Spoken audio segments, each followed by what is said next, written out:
Hi, welcome back to If Left Unchecked. I'm your host, Jason Gillette. Let's dive into the reptilian brain. Let's dive into this whole survival thing. What does it mean? So, one of the things I want to share with you is the idea of this reptilian brain is the concept of looking at our trauma, looking at our world from this flight or fight perspective, right? We are constantly tense. We're constantly looking at life as this survival mode, right? Everything else doesn't matter. It's all about survival. And is that wrong, right? Not necessarily wrong, right? Because I don't want to put value on this. That's not the point. The point more so is it serving us, right? And so my struggle with survival and the reptilian brain model, this idea that we focus on survival, we focus on our immediate needs, everything else takes a second or third seat. That's what we want to talk about. And one of the personal experiences that I've had and I still struggle with is learning when survival is no longer needed. And so I really worked at this, and I continue to work at it.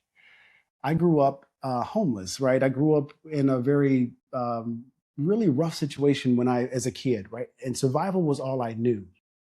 My mother struggled with drug addiction even when I was born and up until I was 17 years old. And we were constantly homeless.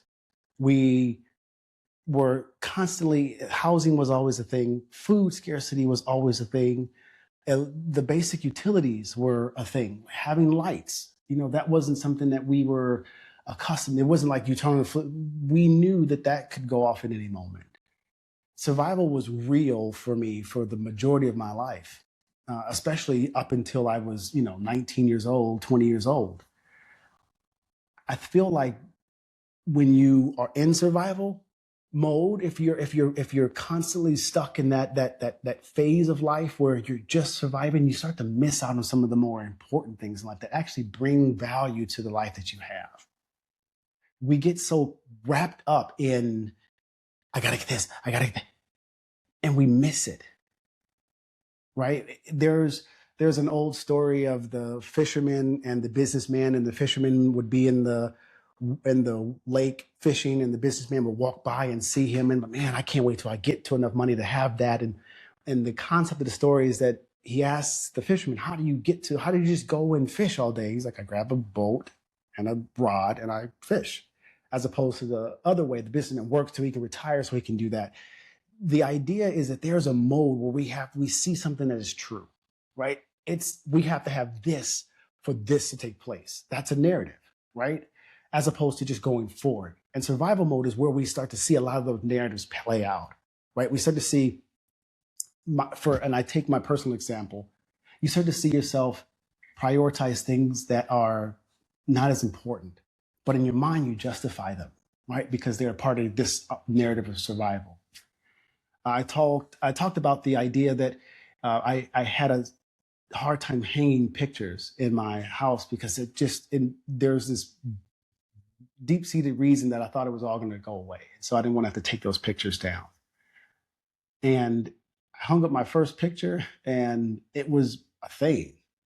It was an actual thing. Like I had to tell myself I avoided it for months, and I would justify, hey, I don't need it. And it was because I'm so wrapped up and I have to do everything. I can't even slow down to hang a picture. And what if it's not a picture? What if I can't even slow down to go take a walk with my friend or my dog or my child or my partner? I can't even slow down to eat.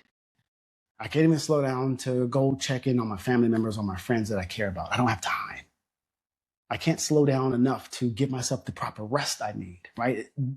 All these priorities, right? I'm substituting my picture hanging for any type of behavior. The idea is that we sacrifice some of the things that really bring us value in the quality of our life. And that's the mental health journey that we're talking about. What is it that you're substituting just to survive? Me, I substitute decor, I guess. Obviously, that's one. My own health. I will rationalize why it's more important for me to work than it is for me to go take a walk. I will rationalize why it's easier for me to work on something that is productive as it moves some needle forward versus spending some alone time with myself just to see how I'm doing and checking in with myself. And so survival mode is more than just saying, oh, you have a reptilian brain, or we're not here to diagnose, right? We're here to just see what are those behaviors and can we be aware of them? And when you're aware of them, you have the opportunity to change. That's all we're trying to get to. When is survival mode showing up in your life? When do you say, oh my God, the things that matter to me most are not important. I got to do this. And get curious, what is that you have to do? Ask yourself, is it truly important? If you don't do it, will all the things that you say happen? Will it actually happen? You see, for me, I realized that there's more to life than surviving. But what I struggled with is understanding how not to survive. You know different, right? You know that there's a better life. You know that there's financial security, and there's relationships, and there's a community, and there's health, and there's all these things out there that you can attain. How you get there, how do you get it? That's always been the trick. And most of that is hinged on whether you feel like you deserve it or not, right? Or do you feel like you can attain it? Or do you have the capacity? And the reality and the truth is you do. You do. But what are you seeing? What's the narrative? Why won't you try? And if you do try, why do we fizzle out? Or we stop? Or we get anxiety? We can start the project, but we can't finish it. We can't start it, but if someone else does it, we can finish it just fine. What are those narratives? What are we struggling with, and what do we need to be aware of when we're talking about being our best selves? And how is survival impacting that? Is survival getting in the way of you living a life? That's the question. And so the question to answer that is survival worth it? Is it working for you? And we talk about this the very first episode of the last season. What do you want? Right? It boils down to that. Like this is as simple as that. What do you want? Do you want to have the whole picket fence thing and the 2 dogs and get clear about what you want. And what'll happen is you'll start to see the stuff that you don't need fall off. It'll start to make sense. Like, oh, I don't need this. If I'm going in this direction, then anything going that way is not for me anymore. But sometimes we have to make that decision. What do we want? Sometimes in survival mode, we're not allowed to make that decision, right? Because survival doesn't really ever have an end goal, right? As long as you're alive, you're supposed to survive. And so if we are stuck in the survival mode, you'll never really get a sense of what you want, because survival is survival. It has no end and it has no beginning. It's just I exist, and until the moment I don't exist, this is my priority, is to make sure I exist. But we miss out on the idea that that's not all of it. Matter of fact, that's just like the small little piece of what life has to offer us and what we are trying to accomplish. If you want better, Maya Angelou says that we can do better once we know better. Being aware of these behaviors, these mental blocks, right? These triggered moments where we're stuck in this space of, I have to do this. I have to make sure that everything has to fit, everything. We're going to cause ourselves to burn out. The truth of the matter is that you're already surviving. right? You're alive, right? So how do we get from surviving to understanding how we take an active part in our own lives? I told you I grew up in South Central Los Angeles, and we were homeless and food insecurity. You start to develop behaviors that that if you don't check them, if left unchecked, right, they start to create these normalized behaviors, these philosophies, these narratives in your life. For instance, like food is one of the things. Like I find like food is something. It was always scarce, and so whenever I have food, it's like I keep it. I will. I'll keep food probably longer than it should, but that's neither here nor there. But it's this relation to food because it was very scarce, and so whatever you had, you keep it. Now, do I need that chicken sandwich that I had for 4 days ago? Probably not. But do you see, like, there's these little things, right? And so the narrative, right?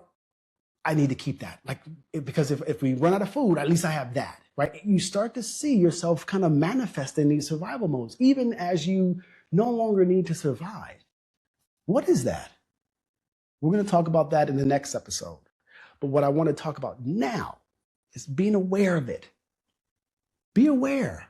Be conscious of when you're starting to put priorities that are not benefiting you above the things that benefit you. When you put priorities over things that are going to serve you in the long run, like, oh, if I work really hard right now, I'll get it. That's great. But at the expense of our health, our mental stability, our relationships, I cause pause for that. I don't know if that's the right way to do that. I have learned from both my mentors and people that I've worked with and people that I've had the opportunity to mentor under. It doesn't work that way. Balance is always the most effective way to do anything. It's been the most effective way to do everything since time began. Too much of anything is bad. When we are not in balance, when we can't find or rationalize balance in our lives, ask yourself, am I in survival mode? Am I triggered? Am I focusing on just the immediate things now? Am I losing context of the bigger picture, the things that really matter most to me? Am I losing context of that in the pursuit of whatever that is you're going for? Balance is far more effective, far more effective.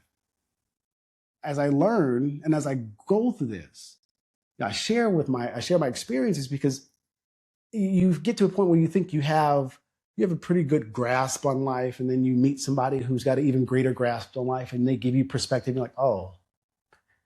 And it wasn't until that moment when I was in that men's group, and that gentleman pointed out to me, and he's like, he didn't ask me if I was in survival mode. He didn't suggest that I might be. He looked dead at me and said, you're in survival mode. You can't stop, can you? That's an indicator. When you can't stop, when your idea of being successful or being adequate or whatever you're pressing toward, when it takes more than you're willing to bargain for, when it takes more of your energy than you have, when it takes more of your resources, when you have to start taking away from things that also matter to you, be mindful of that. Be mindful. Where are you at in that space? Check those narratives, because the reality matters that you're operating from some narrative that's like, hey, I got to get this done. If I don't do it, is that true? No. Most of the times it's not. One of the fundamental ideas about our podcast and what we're trying to get over and what we're trying to share with our listeners is that most of the world we live in, we operate from this space of what's true and what's not true. And in survival mode, you're focused on, how can I survive? What's true right now? How am I going to eat? How am I going to sleep? How am I going to breathe, water, reproductive? What is my basics? Are these being met, and focusing on that? When in all actuality, there's a bigger context that we need to be focusing on, right? Take yourself back. Take yourself out of that. Understand where we're at and what we're trying to accomplish. So what I've learned in the years that I've been trying this and looking at this and trying to better understand how I survive and how do I get out of that, one was being aware. That was the first thing I did. First, I had to be aware that I was in survival mode. What does that look like for me? When that's for me, I'm rushing through things. I'm usually trying to find solutions that are quicker, right? I'm trying to get to the point. I'm not taking my time in my things. Those are the behaviors that I demonstrate when I'm in survival mode, when I'm reverting back to that fight or flight response. And so just notice what that is for you. Is it that you start to do one thing or another, whatever that may be? Find out, get comfortable and understand where you're at when you're starting to get into these spaces where you are neglecting the things that matter most for survival, for the things that just keep you going today. And so you'll see successful people focus on things that not their family. You'll see them focus on, and you'll see people who are not, you'll see all these people focusing on things that are not important, as important as the things that bring you value. Be mindful of that. The second thing I think is really important, at least when I'm looking at this for myself, is understanding that the narrative behind survival is not true. You don't need to survive, right? We've mastered that piece. We're past that idea that all we are is to survive. That's not necessary anymore. We are more than just survivors, right? There's a human in there that has gifts and opportunities and things to share. You have so much more than just to survive. There's something that somebody needs from you. And if you're surviving, you're unable to see that, which then means you're unwilling to share it. And that could be the very thing you need to get yourself to another space. Survival doesn't allow you to see other people as a solution. You see them as a threat. Let's stop surviving. There's too much at stake, and there's too much for us to do. We have impact to make. There are communities that need us. There are families that need us, organizations that need us. We don't need to survive anymore. But if left unchecked, you can only imagine where that'll take you. Hey, look, I want us to build a community where we can grow together, genuinely. Like, subscribe, share, get it out to your friends. If you have questions, shoot me an email. Go through Instagram or whatever social media. Let me know, connect with me. Let me know that you have a question or that there's something you want to see or share differently. And until the next time we meet, be kind to your mind. We got this. See you later. We're out. Peace.